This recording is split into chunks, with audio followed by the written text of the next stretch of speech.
we're going to talk about where you can find some of your supplies. So soaping ranges in a lot of supplies, and it can get kind of expensive. So I do really recommend kind of being creative with your soaping supply gathering skills. Like I mentioned, a couple of these things are from the thrift store. This pot is, and a few other measuring supplies that I have. This one has been repurposed from an old mason jar from another project I wasn't using before. And I just dedicated that to soaping. So you do kind of have to be a little bit creative if you want to save some money.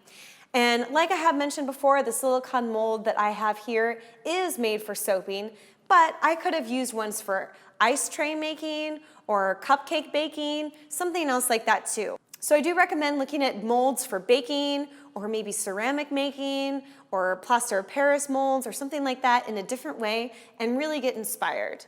You don't have to use ceramic molds for soap making. You can use metal, glass, or wood.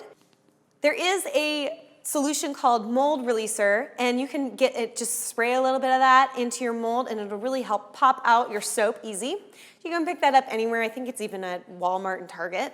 There are a bunch of places online too to find some really creative molds. And if you are planning on selling your soaps one day, I do recommend investing in some kind of very unique, beautiful, special, maybe embossed or engraved mold.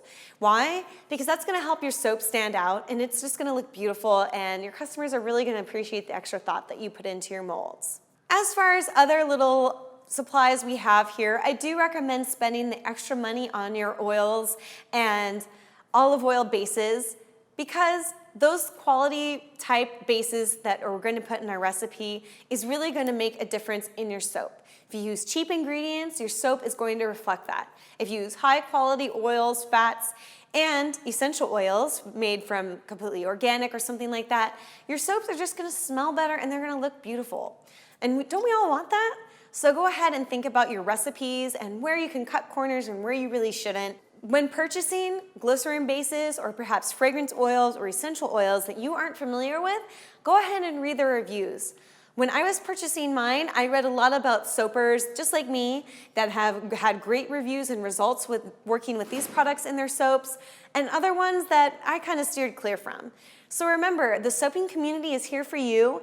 Take their advice and also ask questions if you're working with a new recipe or perhaps a new product line. You're not really sure. The best way to do is get involved in your soaping community and really ask questions. I know we touched on essential oils and fragrances a little bit early on in this video, but there's more we need to talk about here. In fact, some essential oils are toxic. So make sure that you read up on the essential oils you want to use for your soaps. For example, cinnamon and clove, they smell great and I love them in my cooking, but they're not great for soap.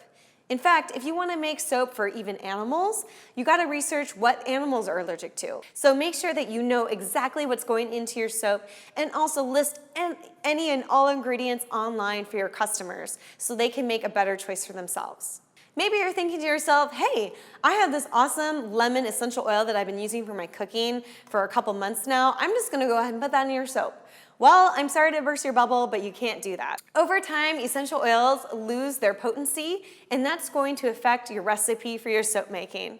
It could totally mess up your whole recipe, turn it brown, a bunch of things can happen here. So just make sure that you buy brand new, ready-to-go products when you're working with a new batch of soap. So I have a little something I have to confess. Sometimes when I'm baking, I'll turn up the oven a little bit if I'm so impatient for those cookies and I just can't wait for them to pop out of the oven and just eat them. Soaping, yeah, you probably shouldn't do that. One of the biggest common mistakes we have with soaping is overheating.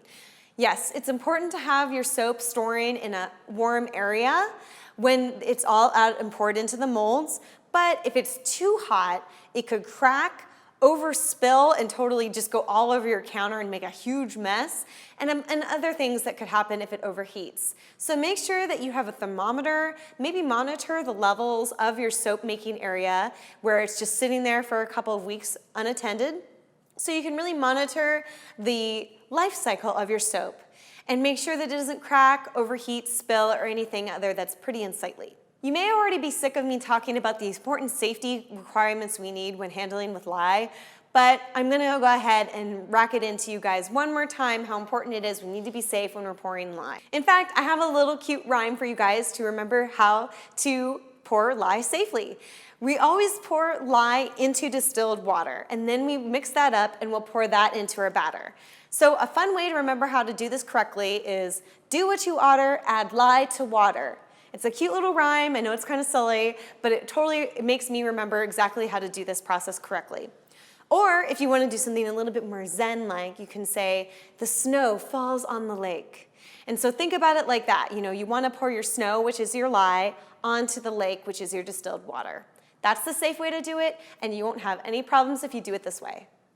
You also may be wondering, how much lye do I use for a brand new bar of soap that I want to make? Maybe you want to make your own recipe or something like that, and I do really encourage you to get very experimental in your soap making. There's something you need to realize about lye, is that you need to measure out different lye calculations for each bar of soap. That means that you need to recalculate every type of lye measurement for each recipe. Well, I'm not a math expert, and I don't expect you guys to be either. However, there is something called a Lye Calculator, and it's very easy, and it makes life for you so much easier if you just use it. There's a bunch of them online, and I'll include them in the description below, how you can find out a Lye Calculator for free. All you gotta do is input all the ingredients, your base oil, maybe some fragrance, if you're using fresh fruit, all of those things into this Lye Calculator, and it's going to tell you exactly the measurement of ounces you need of lye. There you go. You don't have anything else to worry about.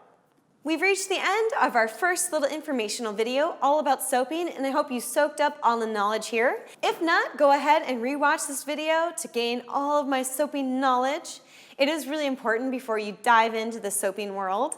And now that we're feeling safe, secure, and organized, I think we're ready to learn even more about the soap making world. So let's get started with our next video. And today we're going to cover some basic techniques and ideas in the soap making world. We got a lot to cover, so let's get going.